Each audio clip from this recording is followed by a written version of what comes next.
Are you a small business owner and have ever wondered if you are doing everything that you need to be doing? Are you missing something? And just like you just wish that you could get some help, and what are some of the pointers of what to do and what not to do? If so, this is the video for you. Today, I am going to be talking about 2025, starting the year right. Some of the topics that I'm going to be covering today is your year-end bookkeeping for 2024. Like, what are the things that you need to do? Setting goals for 2025, and how do you do that? And then I have a list of items from my bookkeepers of everything that they get asked. So it's all the client questions that you normally ask. I'm going to be going over them. Some of the things are like receipts. What do we need to keep track of? Home office and vehicles. So I'm going to be covering all of that in this video. And let's get started with year-end 2024. What do you need to do for year-end? Well, the first thing is you need to know that you need to have 1099s. 1099s are due January 31st, 2025. You need to get them out for 2024. So anyone who is considered a contract laborer with $600 or more, you need to send them a 1099. So who does this include? If you paid someone rent, you need to send a 1099. If you paid someone royalties, you need to send a 1099. For lawn care, you need to send a 1099. Accounting, bookkeeping, actual contract labor. Those are just some of the things that come to the top of my mind of, yes, you need to send them a 1099. So you need to ask for a W-9. Make sure that you are getting W-9s. And for the year 2025, make sure you start off the year right. And what I mean by that is if you are sending someone any money via check, or even if you're Venmoing them as a friend or PayPaling them as a friend, make sure you get the 1099, or make sure you get a W-9 so that you can send them a 1099. Zelle, the same thing. If you are sending it as a friend or family, you need to send them a 1099. If you are sending, Venmo and PayPal, and you're sending it as a business transaction, you don't need to worry about getting a W-9 for them, because Venmo and PayPal, they're going to take care of that and send them a 1099K. What happens if you can't get a W-9? And that's why I'm saying make sure that I literally tell my clients, hold their check, do not pay them until they give you a W-9. It is required by law. What happens if they don't? If you already paid them, say for 2024, and you can't get it now? Well, make sure that you document that you've asked them 3 different times, 4 different times. They're ignoring you. They won't answer the phone. They just will not send it. Make sure you're documenting that. And then I'd stop using them. Stop using the people who refuse to give you the W-9. And the reason why I tell you this is because legally, you are going to have to start withholding money from their check and not sending them the full amount. And I can't remember what the percentage is off of the top of my head, but it might be like 28% that you will have to withhold from their checks before you give it to them, because they refuse to give you a W-9. The next thing you need to know is if you have payroll, W-2s are also due by January 31st. Basically all payroll stuff for year end. W-2s, Form 941, your quarterly for 941 is due. 940 is a yearly report that is due. And then for Texas, we have Texas unemployment, but it's whatever state you're in, the workers' comp report is also due for the whatever state you're in. So that's something that you need to work on and get out the door. I highly recommend having a payroll provider, because you don't have to worry about it. The only thing you have to worry about is making sure you have money in the bank account when you run payroll to pay your employees, and they take care of all the rest of it. So if you need a payroll recommendation, let me know and I can get you in contact with a few, and you can interview them and choose which one you like best. So the next thing I need you to do for anything for year end for 2024 is if you have any huge expenses And when I say huge expense, anything that's $2,500 or more, should it be coded as a fixed asset? So if you bought a computer that was $2,500 or more, that shouldn't be expensed in the first year. It should be put on your tax return as a fixed asset. And we can also take, bonus depreciation or section 179 and hopefully be able to write it off, the whole thing off this year. But technically the IRS wants fixed assets on the balance sheet, and they want them to depreciate over several years. So some examples of fixed assets, obviously, like computers, if you need to, I don't know, replace an HVAC, or say you're doing rentals and you have to replace a refrigerator. If it was $2,500 or more, it needs to be depreciated. So those are the types of things that if it's an expense over $2,500, technically we're not supposed to write that off that first year. We're supposed to depreciate it, but there's certain instances where we can actually depreciate the whole thing in the first year. Another thing to do for bookkeeping is you need to make sure that all of your bank statements, all of your credit card statements are reconciled for the year. Another thing that just popped into my mind is if you have loans, make sure that you're getting those year-end statements and reconciling them. The interest we can write off during the year. So we need to make sure that the interest expense for the year is booked. And again, I reconcile those loans. So that goes into reconciling your bank accounts, reconciling your credit cards, reconciling your loans for year end. Make sure you're doing that. And then I would just go ahead and do a review of your books. Start looking through those categories. Is all of the categories correctly coded? Is there anything in Ask My Accountant that needs to get cleared up? Is there anything in miscellaneous that needs to get coded correctly? The IRS doesn't like to see a big miscellaneous item. Is there anything in reconcile discrepancies? And these are all QuickBooks terms. Or another thing I'll find is undeposited funds, or uncharacterized assets, or uncharacterized expense, or uncharacterized income. All of those need to be correctly coded. So if you need any help with that and you're looking for a bookkeeper, we do bookkeeping. So make sure you book a discovery call and we'll see if we're a good fit. All right, let's move on. Now that we have 2024 cleaned up and done, now we can start thinking about 2025 and our goals.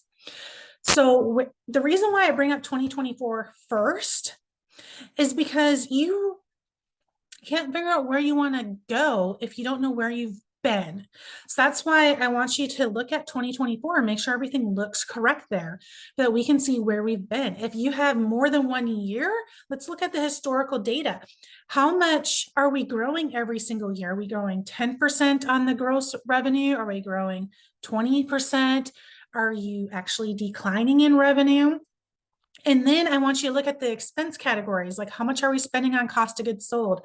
How much are we spending on advertising and payroll and rent and insurance? So take a look at that.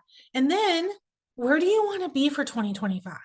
And think of this for your personal and for your business, okay?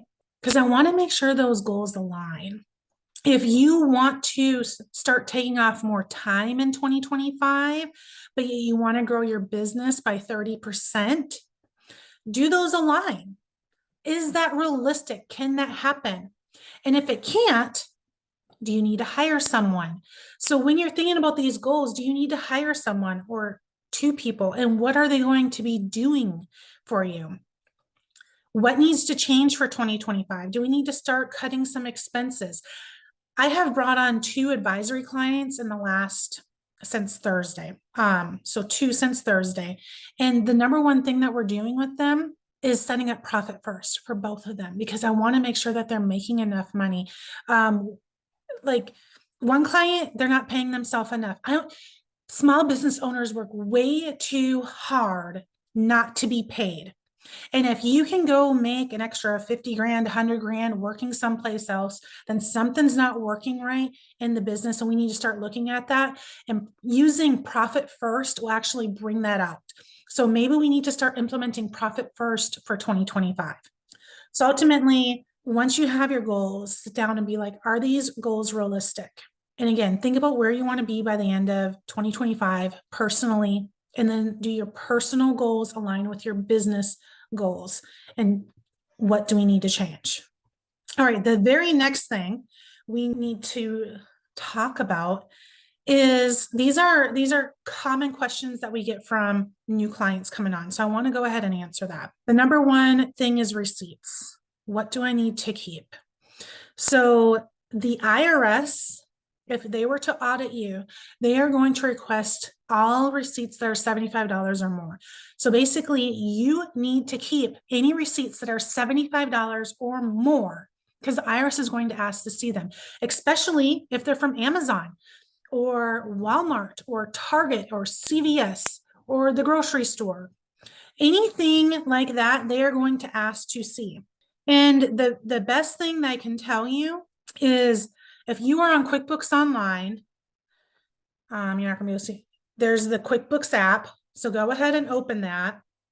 And then what it's going to do, one of the very first things that you will see when you open up your company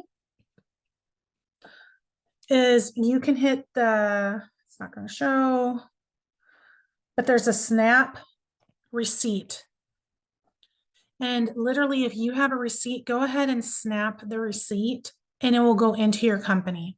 That is the easiest thing I can tell you. So if you are going out to eat, what the IRS wants to see for restaurants is who you ate with, the date, the restaurant, and what you talked about. What was the business purpose of that meeting? Is it a potential new client? If it is, they'll want to know if you got that business. So I would write all of that on the receipt and then snap that picture of that receipt, and it will get automatically uploaded to QuickBooks Online. If you're putting a tip, make sure you add the tip before you snap the receipt. And if you're going for networking, put networking. If you're traveling, put what conference you're going for. So who can you go out to eat with? You can go out to eat with the vendors. You can go out to eat with employees. You can go out to eat with potential clients, all of that. And if you're traveling, all of that, you can write off 50%. So just for you can pay for the whole meal with your business, but on the tax return, we can only write off 50% of your meals. And another thing that they will look at, I have some clients who eat out 3 times a day for their business. The IRS kind of looks at a percentage, and if it's in line with the other businesses that make what you make, then it won't get red flagged. However, if you only make $100,000 for the year, net gross income, $100,000 gross income, and 20,000 of that was meals and entertainment, it's going to be a red flag, and I would expect to have you audited, like in all reality. Another question I get is, well, what if we have a Christmas party or a company outing? That is 100% write-offable. So I would have 2 separate line items, like chart of accounts in your QuickBooks or whatever bookkeeping software you are using. One for meals at 50% write-offable, and another one with 100%. And again, that should only be once or twice a year, or you're having a company outing or like a Christmas party. The IRS lets you write all of that off. Just a reminder, entertainment is not write-offable anymore. So if you are going to the Texans football game and taking a client there, or if you are going to the hunting shack and taking a client, those are not write-offable because they're considered entertainment. Same thing like going to the golf course, taking a client golfing. And I know a lot of clients argue that I wouldn't have this client if I weren't doing the entertainment for them. So I'm just telling you what the IRS says. Entertainment is not write-offable right now. All right. Another thing I need you to be aware of is a lot of times people think that having their credit card statements or their bank statements will be good enough. It's not good enough. You have to have the receipts. If it's $75 or more and you get audited, the IRS wants to see those receipts. So make sure that you're snapping those receipts or scanning them or putting them in a file folder and for the year and just putting them away. But you have to have them, especially if you have, like, we personally will want to see them if you have a fixed asset, because we need to see, you're buying that truck. We need to see how much you're spending the weight of it, all that stuff. Amazon purchases. We need to see the receipt for Amazon. Venmo, Zelle, PayPal. We need to know who you are paying. Walmart. The reason why the IRS is looking at this stuff is because you can go to Walmart, you can go to the gas station, the grocery store, Target, CVS, all of those places where you can take cash back. And say the receipt is for $150. So, and it's for office supplies, but only $50 of that was office supplies. And you took out $100 as a cash advance. That's why the IRS looks at anything for $75 or more. So you want to make sure that you have that receipt and uploaded, because technically that $150 office supplies, $50 of it was only office supplies, and $100 would go to an owner's draw because you took that money out. All right, next, home office. All right, so we have two scenarios. One, if you are a sole prop doing your tax return as a Schedule C, so like a single member LLC, and you are doing your tax return on a Schedule C, there are two methods that we can take for the home office. One is the easy method, where you get $5 a square foot for your home office. The other one is, the easy method is low risk. So like no red flags, the IRS isn't going to come looking at you. And again, it's $5 a square foot that you get to write off. So what we would need with that is we need to know the square footage of your office and the square footage of your home. The easy method, for instance, my home office that I'm working in right now, see the big white thing in the background? That is a bed. The beds come down. I can't remember what it's called, a Murphy bed. And if I were to be taking the traditional method, I can't have anything personal in this room. It all has to be office. So with the easy method, it's more laid back. You don't have to worry about if you have any personal things in here. If you're going the traditional method, it's basically going off of a percentage. So we will be keeping track of all of your utilities, your taxes, your insurance. If you do any maintenance to the house, like if you do it to the room itself, it's 100% write-offable. But if you do it to the house, like say you have the roof replaced, like that would be pretty common here in Texas in the last year with all the hurricanes and tornadoes that we had. If you had to replace your roof, we'd be able to take a percentage of it. So the traditional method, though, it's a little bit higher risk of getting audited.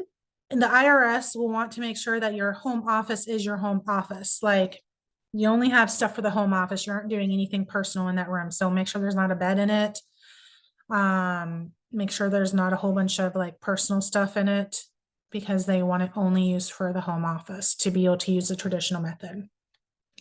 So what happens if you are an S Corp or have a partnership and you're getting a K1? What I recommend for that is we can do an accountable plan, and we can use an Excel spreadsheet. We can figure out what would be a good way to reimburse you to be able to use your home office. And then I'd want to reimburse you on your paycheck to be able to get reimbursed for like rent. That way we are taking your home office on your tax return. We can talk more about that too in our discovery call. All right. So another question everyone asks about is vehicles. So do you have to own it by the company? Do you have to own it personally? How does that work? So if you have a company where your team is driving around in your vehicles, and like those, you will want to have company purchase. Say you have a pest control company and they have to go to the office and they can take one of the vehicles and then they drive around to all of the clients. Make sure your company is paying for that. The company is paying for the note, it's paying for the insurance.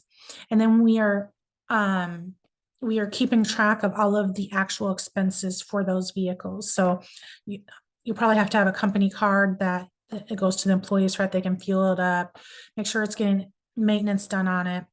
Then the number one thing I can recommend, and do this by 12/31 or close to 12/31 or 1/1, is go to Jiffy Lube or whatever oil change company you have around you that you are using constantly. Make sure you're using the same one, because if you get audited, you want to be able to go there and get records, because the IRS is going to want to know how many miles is on that vehicle.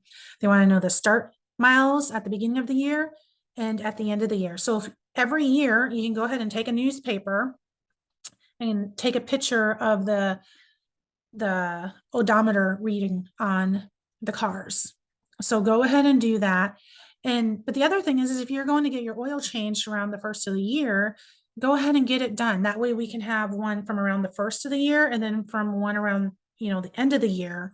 And then we can calculate how many miles that is. And that will be a good log for the IRS, especially if those are company vehicles and they are being used 100% for the company. That will be a good mileage log for you, and make sure that you would be able to pull where that truck's going. So if that truck is assigned to Bobby, if we can pull Bobby's records of the clients that he's visiting, that will be good for the IRS, right? Okay, so now say if you have a personal vehicle and you want to get reimbursed. So again, you want to make sure that you have an accountable plan put into your, like an employee handbook. But I recommend downloading the Mile IQ app. I have it on my phone. It's this little yellow, it's a little yellow app. And then as long as your phone is with you while you are driving, it will keep your GPS, and then it will show you all of your drives. So if you have a business drive, swipe to the right. If you have a personal drive, swipe to the left. And then at the end of each month, go ahead, make sure that you update it. Makes it easier if you do it once a week, that way you don't forget where you were going. Download that PDF and reimburse those miles on your paycheck, especially if you are a C Corp and you're getting a payroll. If you're not getting payroll, then just cut yourself a check to reimburse you for the miles that you drove that are business miles every single year. But when you're reimbursing for miles, what that includes, it includes depreciation, includes fuel, repairs and maintenance for your vehicle. So it includes everything that you should be able to cover. And it's for 2025, the mileage rate is going up to 70 cents a mile. So that is really, really good. Like every mile you get 70 cents. I mean, go ahead and reimburse yourself, but then we also get to write that off on the tax return and the miles. So do this for your employees also. So if you are getting reimbursed, make sure that your employees can get reimbursed also, as long as they have a mile app, a mileage log. That's what they need. And it doesn't have to be on Mile IQ. I recommend that for the business owners because it makes it easy. It's $5 a month, people. Just pay the $5 a month. You get to write that app off also. That is write-offable. But for employees, if they're not driving a lot and only doing a few things a week, they could keep an Excel spreadsheet and you can reimburse that once a month too. Just make sure that the calculations are correct. Either way, if you get audited, you're going to have some sort of mileage log for the IRS. If you buy a vehicle that's not 100% used by the company, the IRS will definitely want to see that log. They want to see how much personal miles you drove and how much business miles you drove. And if we're taking depreciation on that vehicle, it has to be above 51% is used for personal, just for If we're taking depreciation, it has to be above 51%. That's really, really important. That's why I said it twice. If any of this was helpful to you, this is really just talking about the bookkeeping side of things and keeping things documented and what you should have in case you get audited. So really, I just talked about bookkeeping today, but if you want to talk about bookkeeping or taxes or tax strategies, tax advising, CFO services, like we are here for you. Go ahead and book a discovery call. I am a Main Street certified tax advisor with Mark J. Kohler, and I'm also a certified CFO.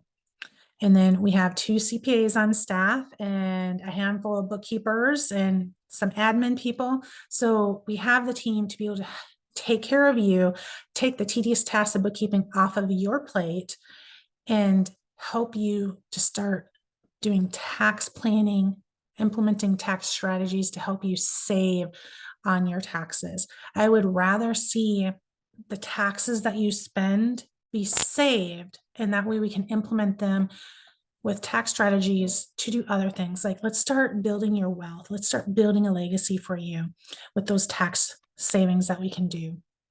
All right, that's everything I got today. Go ahead and subscribe. Every Tuesday, we do a video and we have different topics every single week. Hope this was helpful. Thank you.